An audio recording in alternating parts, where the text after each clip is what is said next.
Okay, bismillahirrahmanirrahim. Assalamualaikum warahmatullahi wabarakatuh kepada semua.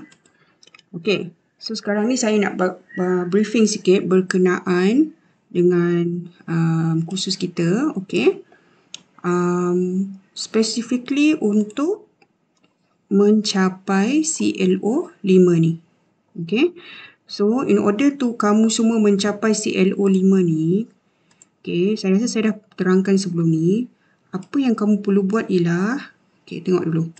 Membincangkan penggunaan teknologi kimpalan dan fabrikasi logam yang diaplikasi dalam industri kejuruteraan. Okay.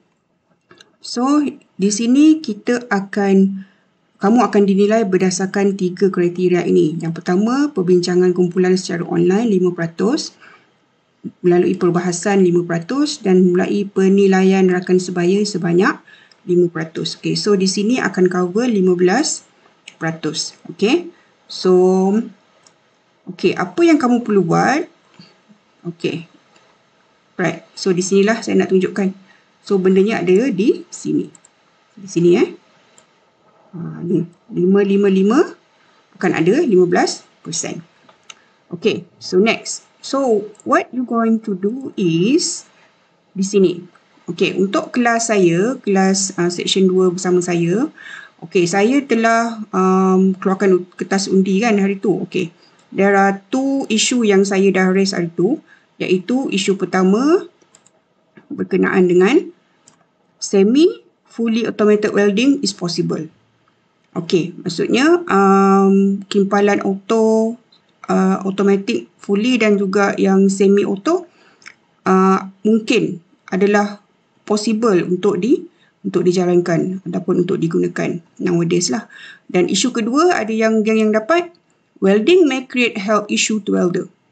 Kimpalan boleh membawa isu kesihatan, membawa masalah isu kesihatan kepada pengimpal. Okey, so ni adalah 2 isu yang kamu semua dah vote hari tu dan ada yang telah dapat geng pencadang untuk yang ini dan pembangkang, dan yang ini juga ada dapat geng pencadang dan pembangkang. Okey. So bagaimana dijalankan kita punya penilaian ni? Okey, yang ini hari tu saya dah bagikan kepada beberapa kumpulan kecil. Okey, untuk tujuan pemarkahan. Okey, ingat tak tadi kita ada 5% perbincangan dalam kumpulan kan? So kamu semua perlu buat 2 kali perbincangan dalam kumpulan. 1 kali akan diadakan pada sesi kuliah. Nampak sini? Selama sejam atas talian. Okey. Jadi nanti saya akan sharekan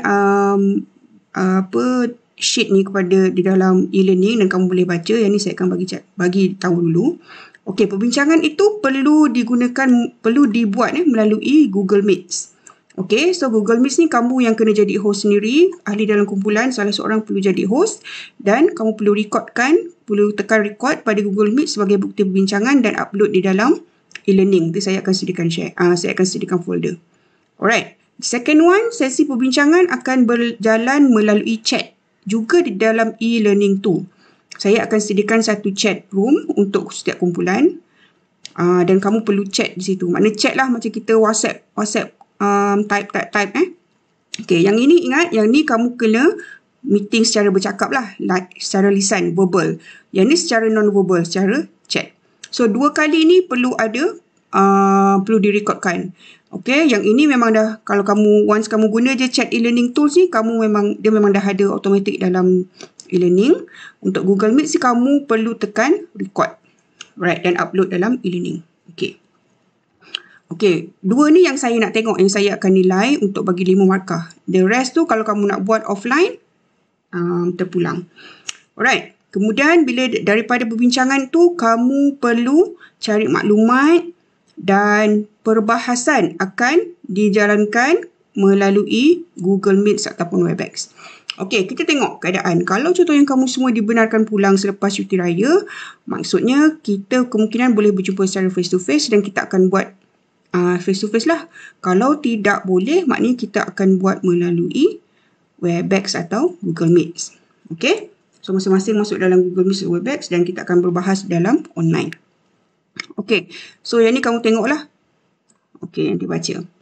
Alright. Then, Bila perbahasan ni masing-masing setiap ahli kumpulan dan juga penonton-penontonnya perlu mendengar dan kamu dikehendaki untuk menilai kawan kamu, performance kawan-kawan kamu melalui peer assessment form yang akan saya edarkan ketika hari kejadian, ketika sesi perbahasan online ini berjalan. Alright.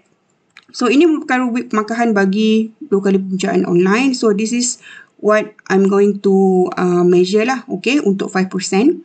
So, dia mesti ada penglibatan aktif dari semua ahli, kerjasama dari setiap ahli dan saling give and take dan menyokong satu sama lain. Alright. Untuk perbahasan, okay, ini adalah isu-isu. Ini adalah kriteria-kriterianya. Okey, isu perlu terkini. Ada 4 rujukan, at least. Contohnya, kamu adalah pembangkang bagi isu ini. So, kamu perlu ada 4 rujukan yang menyatakan bahawa semi dan fully automated wedding itu tidak possible dijalankan nowadays. So, you have to have at least 4 references for that. I want the latest one.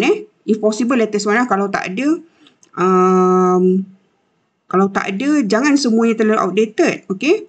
At least ada 2 atau 3 lah, okay? But saya prefer 4 mesti yang paling terkini. So, 5 years back.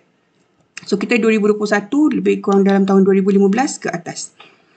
Okay, and then kamu perlu make sure ni semua ada, perlu lihat implikasi terhadap isu yang dirungkai, ia perlu kritis dan kritikal. Pembentangan perlu dilaksanakan secara profesional, tidak emosional, tidak berunsurkan parti dan kaum. Okey, semua mesti dibincangkan secara ilmiah dan fakta. Dan kamu kalau nak dapat bonus, kamu perlu ada mini kajian. Mini kajian ni a simple one lah. Maknanya kamu mungkin compare daripada tahun 90-an dengan 2000-an, 2020-an. Kamu compare, kamu yang buat comparison tu sendiri. So that's kita consider as mini kajian. Okay, next. So, rubrik pembukaan untuk penilaian akan sebaya merangkumi kriteria seperti berikutlah. Sumbangan positif untuk perbincangan kumpulan. Okay, this is kriteria rubrik pemarkahan untuk ahli kumpulan sesama kumpulan. Tetapi sekiranya kamu daripada kumpulan lain, akan ada satu lagi rubrik saya akan sharekan nanti. Maksudnya kamu ni macam bagi markah lah untuk kawan-kawan kamu yang kumpulan lain.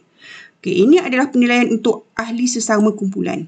Okay, contohnya kumpulan pembangkang isu A, ada 3 orang. So, kamu kena nilai kawan kamu dalam ruang lingkup 3 orang itulah.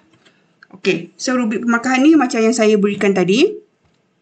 Nanti kamu akan baca sendiri this one. Okay, so semuanya ada. Alright. Yang ini adalah rubrik pemarkahan yang saya akan nilai. Alright. Ini adalah saya akan nilai lah, tapi kamu tengoklah maknanya apa kriteria yang saya akan nilai. Once saya nampak kamu perbahasan, once saya nampak kamu punya online discussion dan penilaian akan sebaya. Alright, itu saja. Thank you.